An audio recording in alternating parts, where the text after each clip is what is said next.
téhle tmě tady mám něco najít, jo. Super, ty vole. Tak s tím musíme něco udělat.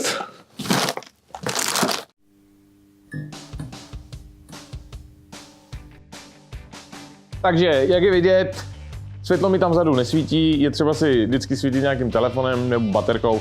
I kdyby to světlo tam svítilo, ono vždycky stojí za prd, to je jenom taková malá bludička. Takže, já tam mám hrozně dlouho nalepený ledkový světla, ale ještě jsem se nedostal k tomu, aby jsem je zapojil pod napětí.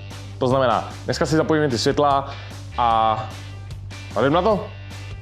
Ale asi by bylo ještě dobrý, aby jsme si trošičku řekli, jak funguje elektrický obvod. Elektrický obvod je vodivé spojení elektrických prvků, které posléze vytvářejí vodivou cestu. Základní části jsou elektrický zdroj, v našem případě se bude jednat o autobaterii, dále vypínač, kterým se obvod ovládá, a v tomto případě se jedná o jednopolový vypínač, známý také pod označením vypínač číslo 1.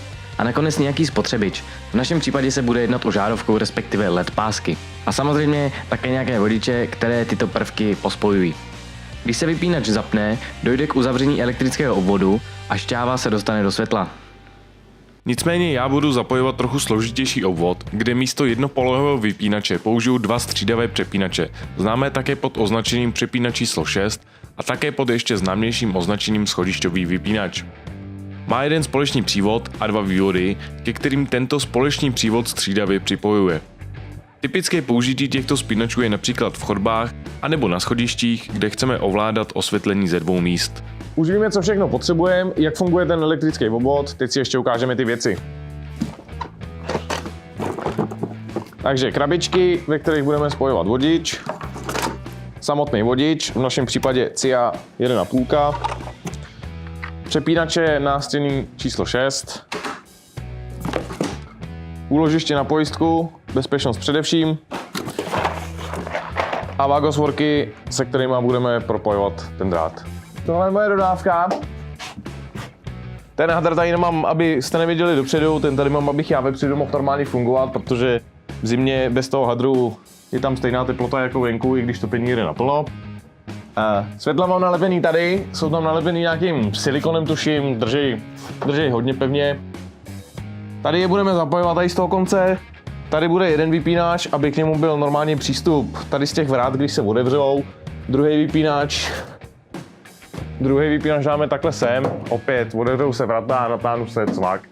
Tady mi vůbec nebude překážet, já to stejně nikdy nemám nějak hodně naložený, aby mi do toho něco bouchalo a případně mi to rozsvěcelo nebo zasínalo. Tak, kabely schováme někde takhle tady za tím. Tady od toho vypínače ještě si nejsem úplně jistý, kudy je povedu, možná to zkusíme dotáhnout někde takhle tady v tom sloupku, protože baterie se pak nachází pak tady pod sedačkou řidiče. Tak jo, tak jdeme se hnout z místa. Jeden vypínač dám sem, aby jsem k němu mohl ale přitáhnout kabely. Tady odsaď ze zora, z té lišty, kde to chci mít schovaný, tak tady nemám žádnou doudu, musel bych tam něco vrtat, co se mi moc nechce. Nicméně tady jedna je, kudy já protáhnu husáč a pak ten husáč povedu tady tudy normálně venkem a takhle jsem do té krabičky. Asi mi přijde zbytečný tady vrtat nějakou díru sem zezadu, aby to bylo přivedený nějak zezadu, jako ten kabel aspoň bude schovaný v tom husáči a bude i trochu chráněný. Mně se to moc nechtělo dělat vrtačkou, tak jsem si na to vzal ten Dremel. Tak uvidíme, jak to s ním půjde, no.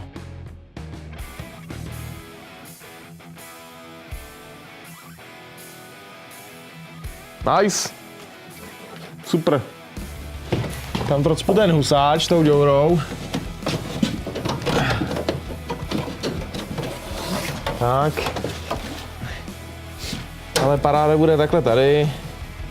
To bude jako ten husáč. Se to šprajcne. To říznu takhle tady.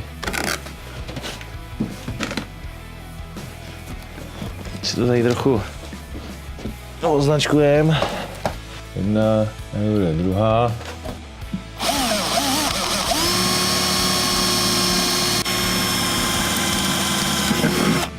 Uno. Duo. No.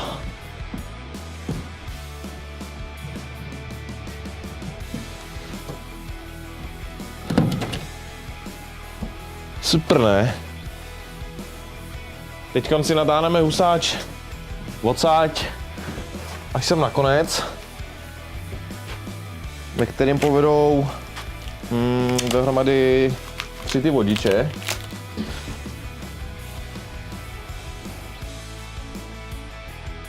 A když si dám trošičku víc, zakrátit to můžu vždycky. Teď si naměřím ty vodiče, husáč do zásuvky přešívá. 1, 2, 3, 4, tady bude zásuvka, trošičku delší, takže tady bude jeden. Teď si udělám druhý, úplně stejně dlouhý. To budou jakoby ty spodní dráty z toho schématu.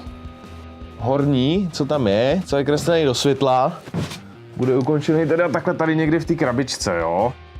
To znamená, když jsem takhle dám někam krabičku, a je ukončený, napojený do světel, pojede tady, tak ten husáč tady trošičku kuchnem, takže odsáď, když se ten husáč rozdělí a prostě ten jeden tady bude vyskakovat ven. Takhle. A tenhle si pro jistotu poznačím, abych věděl, že to je ten, co mají do toho světla. Tak, teď přichází moje nejoblíbenější část. Souboj s husáčem. Naštěstí. Já mám speciální husáč, který je rozebíratelný, takže mi to ušetří spoustu práce. Kdybyste neměli rozebíratelný, tak je úplně v pohodě si ho nakrájet třeba na nějaký metrový kusy, protáhnout to nejdřív jakoby tím metrem, ten husáč se pak naspojuje, objede se izolačkou a myslím, že by to tomu ničemu nevadilo asi. Tak, já si to takhle tady chytnu, aby jsem to mohl normálně tahat jako smyčku. Aby jsem nevytáhl jenom ten husáč, nebo aby tam nezůstaly jenom ty dráty.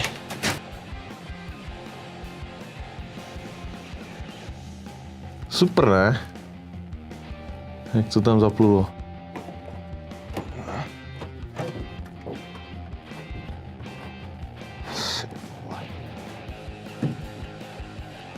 Tak, odizoluju ty kabely.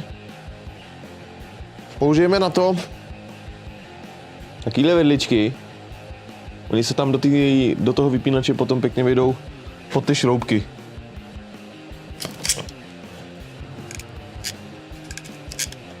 Připravíme si šroubky pro uchycení přepínače.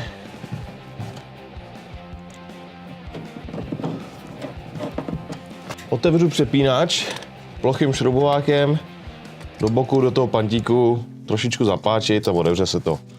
Tohle si takhle tady protáhnu. Otočím. A je tam. Žádná hrůza. Utáhnu, zatím ne úplně na krev. Dotáhnu si tuhle stranu, tu si dotáhnu na krev. Mrknu, jestli je to rovný, je. Dotáhnu tuhle. Finito. Zapojíme samotný přepínač s tím, že ten červený, co jsem si poznačoval, zapojím sem na ten horní. A tyhle dva se zapojí na ty spodní.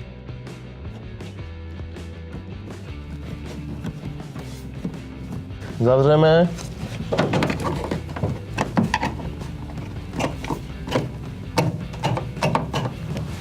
Super. Ten druhý vypínač se zapojí úplně stejně, s tím rozdílem, že nahoru ten kabel přijde přímo od baterky. Ty dva spodní budou tady do toho vypínače zpátky. Uno, duo. Je to bylo takhle na parádu. Sexy. Asi ani ne. Tady je kus berušky. Mají takhle tady otvor, kudy se dá protáhnout ta stávací páska. Je to kvůli tomu, kdyby se opravdu někde nějaký ten kabel prodřel nebo něco takového, aby to nešlo do nějakého velkého zkratu, respektive do zkratu to půjde, ale ta pojistka vám auto zachrání před požárem.